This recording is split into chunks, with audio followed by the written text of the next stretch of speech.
Hey guys, and welcome back. Today I'm going to be preparing for the winter months ahead of us. And not only the winter months, but the rain is here.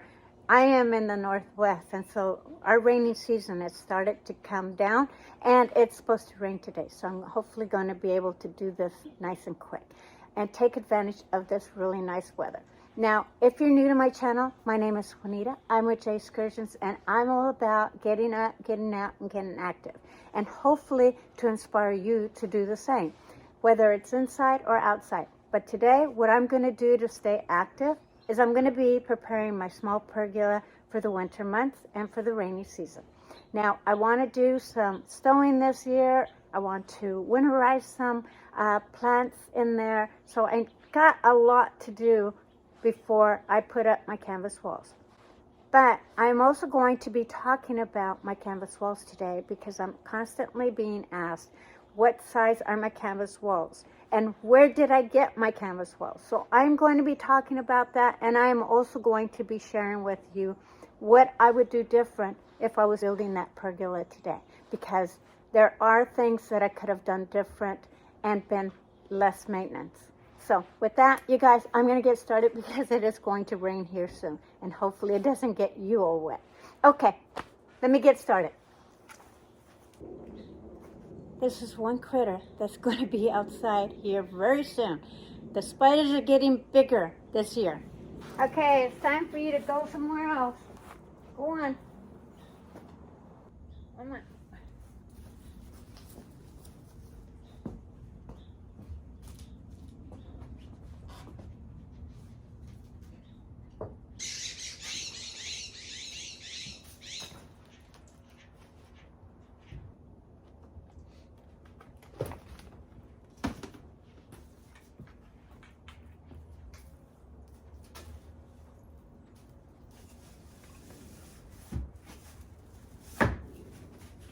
Well, don't have a lot of spiders this year.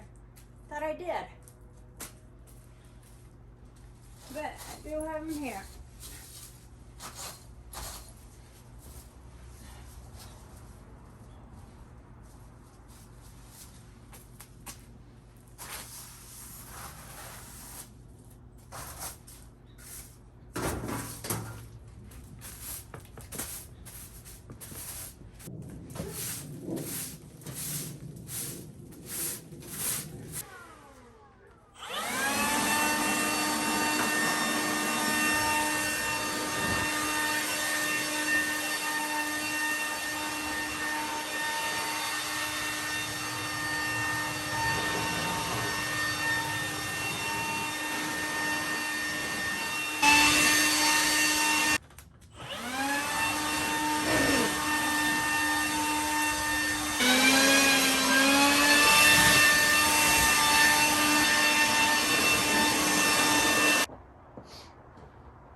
So one way, if your pillowcase does not fit, you just simply grab it and tuck it in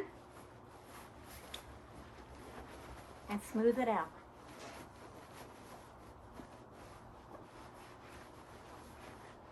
Then you've got a pillowcase that fits.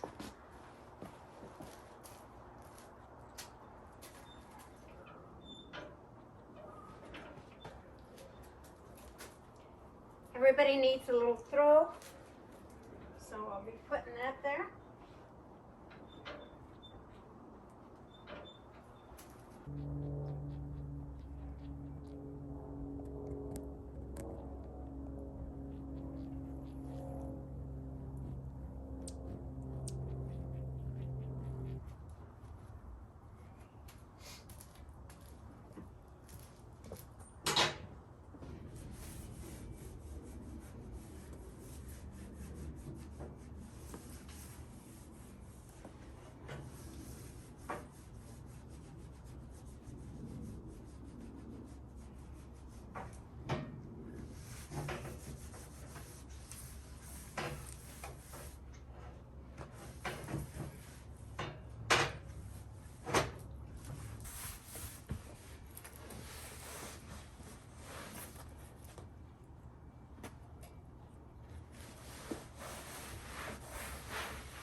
Something else that I do to prepare this small pergola is that I trim my Abutilon.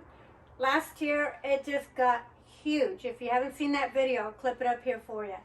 But this one got so big, it practically covered a good portion of this seat. So this year, I'm going to go ahead and trim it. Now, as you can see, it's still nice and healthy, so I will be trimming it back just a little bit, not a whole lot, because it will continue to grow through the winter months. And this year, because I will be having a window on my canvas wall over here, this is even going to get more light than it generally gets over the winter months. So for sure, this has to be trimmed. But I do want it to look nice and neat, so I will trim it in a way that it doesn't look messy. And by messy, I mean, like if I cut this branch right here, and you're going to see this little branch where it looks like it's obvious that I cut it there. So I'm going to cut it in a way where it doesn't look like that, where it just totally blends in.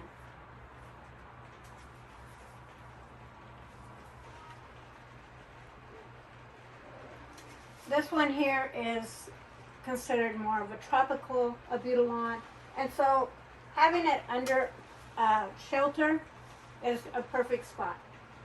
So one thing that you can keep in mind is that when you're trimming this, see how you see some growth here? That's kind of a basis of where you want to trim it. And it doesn't matter what part of the plant it is. Just make sure that there's a little bit of a growth so that you're not keeping it from looking really nice. Like this vine right here is fairly long. I'm probably going to take it down, see how there's some growth there. Take it down to that. It'll also force more growth down below. In fact, I can take it down even to right here where you see a little bit of a growth. I'll take it down to that. So because this Abutilon is actually a vine and not a shrub, this I could actually put a large trellis and have it climb up. And that is something that you could consider if you have a Abutilon of this sort. And it would be beautiful. It would continue to grow and climb up, and it would put all those flowers just trickling down, and it would just look like this little rain droplets of flowers. So that's something to consider with this.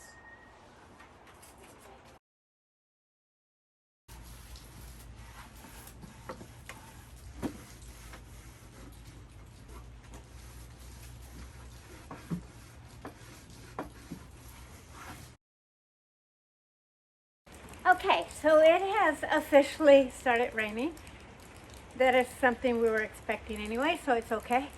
But now that it's raining, you can see how far it rains into my pergola. This is the way it is if I didn't have canvas walls on it. On the other side, I'll show you how much gets in there. So then on this side, where I have my canvas walls, if I have my canvas walls, it really doesn't get past this area right here. But if I didn't have canvas walls, it may reach where it gets wet depending on what direction the wind is blowing.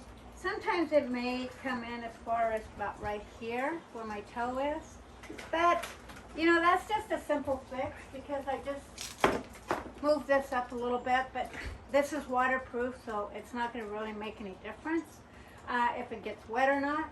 But for the most part, the rain never hits my Abutilon over here. So I posted pictures now and then about what this backyard looked like when I first got started and what this particular area that I'm standing in right now looked like. And it was just basically gravel and dirt and basically a lot of garbage because whoever the previous owners were, they used this little corner over here as a dumping ground, for lack of a better word. They had bottles, they had like beer bottles, they had plastic bottles, they had concrete, I mean, you name it. It was in here. And so I just basically leveled it out and uh, with the gravel in it, and I just leveled all the ground once I took out all that garbage out of there as much as I possibly could. Now, what would I do different? What I would do different is I would add a lot more gravel to this, and I would add a lot more sand to this. Now, for the most part, this area right here doesn't get slumped down, or it doesn't change as far as the levelness goes. But right where you see me constantly working, which is just, let me point that out to you. So in this area right here, these four areas right here, they tend to not be quite as stable, and so these are always sometimes uneven. And I don't know if it's just because of the shift of the earth, or if it's just because this is where it gets most of the weather. And so I have been putting sand in the last couple of years and redoing this. This year, I haven't had to touch it. Well, that's not true. I did early in the springtime when I took my canvas walls down. I believe that was it. I can't remember. But I would still say that if I was to redo this and build this from scratch, I would have mixed the dirt with a lot of rock and sand. But you know what? That's just things that you learn along the way of building something, especially somebody like myself who I've never ever built anything like this ever in my life. This was just something that I wanted to do because I wanted to have a dining area, because this was originally my dining area. And I just wanted something to be able to step out of my kitchen and bring food out. But because everything had to be wrapped up over the winter months and packaged, that's why I ended up building the roof over it. But when I did that, I got another great idea to then put my large pergola in for my dining, because it would fit more people, and put this as a living space. And I absolutely love it, and we use it a lot. Not only for entertainment, but also just to sit out here, read a book. My husband sits out here quite a bit, and he smokes a cigar. And so yeah, this area gets used a lot. Okay, so let's talk about the canvas walls, because I keep getting asked what the sizes are and where I've had them done and what the process was behind that. Now, when I measured my canvas walls, I measured from the outer side of my post here to the outer side of this post over here. So right now they are at 94 inches across and 88 inches in height. So on this canvas wall, it measures, what does it measure? It measures 89 by 88. So I did them both at 88 inches. It just depends on where you want it to hit. If you want it to be staked down to the ground, then of course you're going to measure from wherever you're going to hang it all the way down to the floor of where you're going to be staking it down to. But I don't stake them down to the ground. I basically stake them in between these stones here. So it works. Now I did put rivets in the bottom, and I put rivets on the side. Now I went with nylon ribbon as far as being able to tie them to the post. You can put snaps on it, but here in the Northwest, because we get a lot of rain, I don't know if that would rust over time and you would have to redo it. So the nylon strings, it's an inexpensive way of going, but it works really nicely. I also added a window because I wanted to be able to see outside. You probably have seen those videos a lot, and you'll probably see it again when I enclose this. But that is something that I do not regret, because even though it feels a little cooler in here having windows, it still stays nice and warm with the wood stove, and I'm able to see outside. I don't like feeling enclosed, and so to be able to see out in my garden and see what's happening outside is a real must for me, and so that is something I would highly recommend. And of course it depends on what you're building your canvas walls for. On this side, I added 2 windows, and I'm excited to show them to you once I put my canvas walls up. But this side is going to have 2 windows, and I'm excited because I'm going to be able to see to my house when I'm in here. And that was something that I had a regret on not doing initially, because I mean that was leaving the same canvas walls that I had. All they did was incorporate windows, a couple of windows, and I think they're 2 feet by 3 feet tall and wide, each one. So and they fit right next to the zipper. So that was something that might not have cost me as much had I done it to begin with. Also, by having windows and putting plastic walls around your pergola makes it really nice, because when you winterize plants, you get that natural light in here and keeps them going. Like I'm going to be overwintering this pinnacle hydrangea that I propagated from cuttings. But for so many reasons, this works really well. I actually planted this Abutilon in here, and this has been living in here for as long as this pergola has been here, and it does fantastic. I don't even water that over the winter months, and it stays evergreen, and it continues to grow throughout the whole winter months. It even will flower now and then. I have to say, the canvas walls were made out of umbrella material, and that is something that if you are planning to do canvas walls, go with the best, because they have lasted me, and they don't get that dirty at all.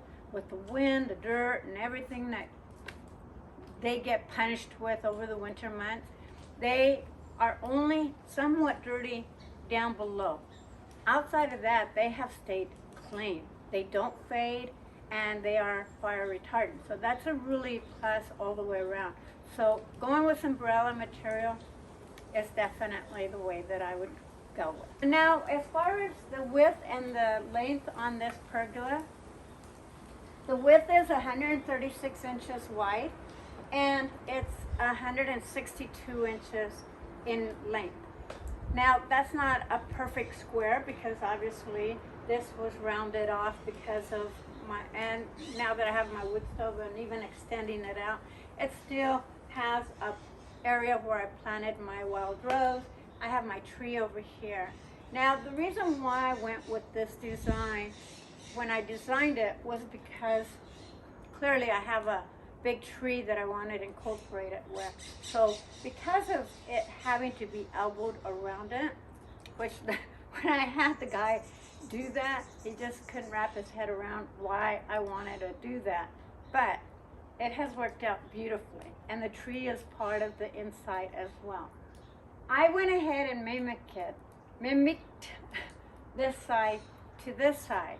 Now my regret is that I should have just went ahead and put it straight across and just as one square here, because after doing my rebuilding my stove here, I had to then incorporate a new part to the top of this.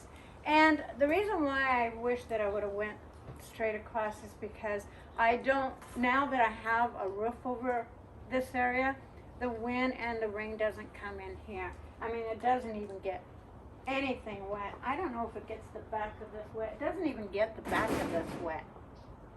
So that's a really big plus. Now, if the wind shifts and it gets really, really windy back here, it might get wet, but it's not really the norm. Now, the height of this, I didn't measure that, but I would say that the height of this is about 7 inches. And that's the height of the platform. Now, let me measure this side. Yeah, it's approximately about 7 inches. And of course I'm basing it on this part. This part, the height of it is probably 8 inches. But you know what? It works really well. So it depends on how you're going to build it. That's that's the height that I did. It was approximately 7 to 8 inches in height. Now, one other thing that I do, you guys have probably seen where I have my sofas covered with towels and stuff. Now, the reason I do that is because I have the neighborhood cat that comes in here and has made this his little nesting area, and he's more outside than he is inside. So just to protect my furniture and not kick him out, and I may later get some more pets myself, like a dog and maybe a cat or two, I don't know, but you know, they will come in here, and so just to protect them, the furniture a little bit, I do add that, but they're easy to pull off, and you know, this way I'm not having to wash all my covers every time the cats get that soiled. So anyway, that's gonna do it for me, you guys. I hope you really enjoyed this video. I hope you got something out of it, and if you still have questions, please leave it in the comments below. Be more than happy to answer them. And yeah, I will catch you guys on the next one, but don't forget to get out and get active. Build yourself a 4-season oasis. You will love it, I promise you. This has been the best thing that I have ever done, and I've done a few things, but this is by far one of the best things that I can say I did. Okay, you guys, love you. Bye-bye for now.